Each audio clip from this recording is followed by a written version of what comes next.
बिगड़ी तो एक सेकंड प्लीज मैम आपको जी आइए को पता है ना यहाँ पर अधीक्षक आप जानकारी देंगी ना। आपको चार्ज मिला है, इससे पहले कौन थी, किन के चार्ज में रहते, कौन इंचार्ज था जिसके टाइम पर यहाँ पे लड़की की मौत हो गई? प्लीज आप अभी बाहर जाइए।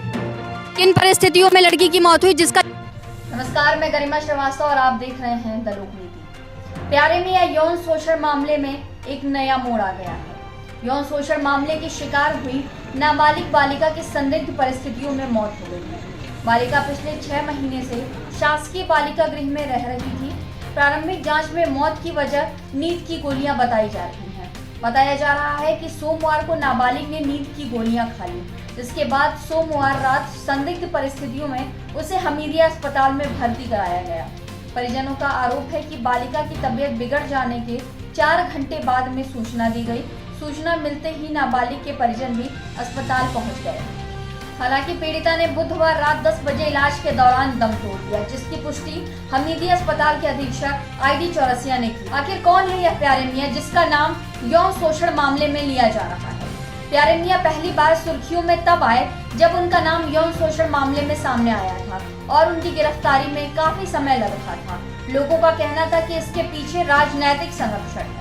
दूसरी बार उनका नाम तब सुर्खियों में आया जब वह गिरफ्तार होने के बाद कोर्ट में पेश हो रहे थे। इस दौरान उनके सर पर पुलिस की टोपी थी। और तीसरी बार वह तब सुर्खियों में आए जब यौन शोषण की नाबालिग बालिका की संदिग्ध परिस्थितियों में मौत। मीडिया रिपोर्ट्स के अनुसार पिछले साल जुलाई में स्थानीय अखबार चलाने वाले आरोपी प्यारे मियां के खिलाफ 5 नाबालिग लड़कियों के साथ कई बार बलात्कार करने का मामला दर्ज किया गया था। वहीं जिस लड़की ने नींद की गोलियां ली वह भी इस पीड़िता में से एक थी।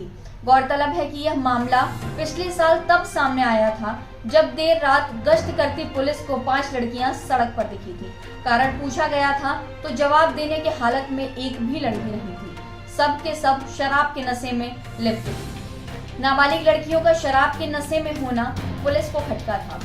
पुलिस ने सभी 5 लड़कियों को चाइल्ड लाइन को सौंप दिया था। फिर इनकी काउंसलिंग की गई थी। जब पूछताछ हुई तो इन्होंने अपने साथ हुई यौन शोषण का खुलासा किया। प्यारे मियां अपनी सहायक स्वीटी विश्वकर्मा की मदद से इन लड़कियों को अपने यहाँ नाचने के लिए बुलाता था। विष्णु हाइट्स स्थित फ्लैट में पार्टी के दौरान प्यारे मियां द्वारा एक नाबालिग का यौन शोषण करने की बात भी सामने आई थी। इन 5 लड़कियों ने भी प्यारे मियां पर लैंगिक शोषण का आरोप लगाते हुए कहा था कि उन्हें समय समय पर उस फ्लैट में ले जाया जाता था। उन्हें इसके लिए धनराशि भी दी जाती थी। बता दें कि इस मामले के सभी आरोपी गिरफ्तार किए जा चुके हैं। तो वहीं बीच में इस मामले में पुलिस की मिलीभगत भी उजागर हो चुकी है। गिरफ्तार होने के बाद आरोपी प्यारे मियां को VIP ट्रीटमेंट दिया जा रहा था। इस बात का खुलासा कोर्ट में आरोपी प्यारे मियां को पेश करने के दौरान हुआ। दरअसल जब आरोपी प्यारे मियां को SIT ने कोर्ट में पेश किया, उस दौरान गाड़ी से उतरते समय आरोपी प्यारे मियां के सिर पर पुलिस का मान सम्मान बढ़ाने वाली टोपी लगी हुई थी। मीडिया के कैमरे जैसे ही आरोपी प्यारे मियां के सामने गए तो SIT ने आरोपी के सिर से उस टोपी को हटा लिया।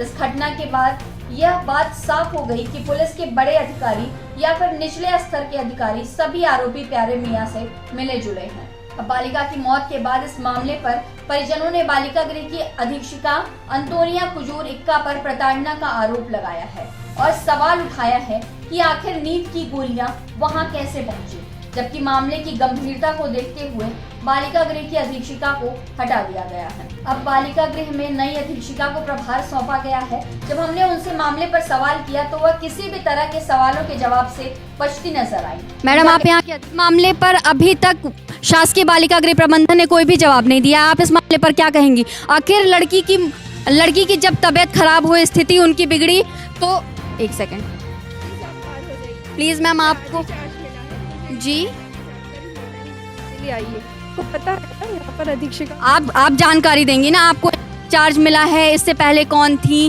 किन के चार्ज में रहते, कौन इंचार्ज था जिसके टाइम पर यहाँ पे लड़की की मौत हो गई? प्लीज आप अभी बाहर जाइए। कहना है कि फिलहाल किन परिस्थितियों में लड़की की मौत हुई जिसका नहीं जानते हैं। इस मामले की न्यायिक जांच चल रही है।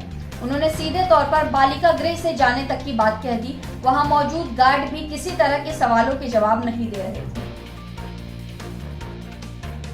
फिलहाल खबरों में सिर्फ इतना ही। लगातार ताजा अपडेट के लिए देखते रहिए द लोकनीति।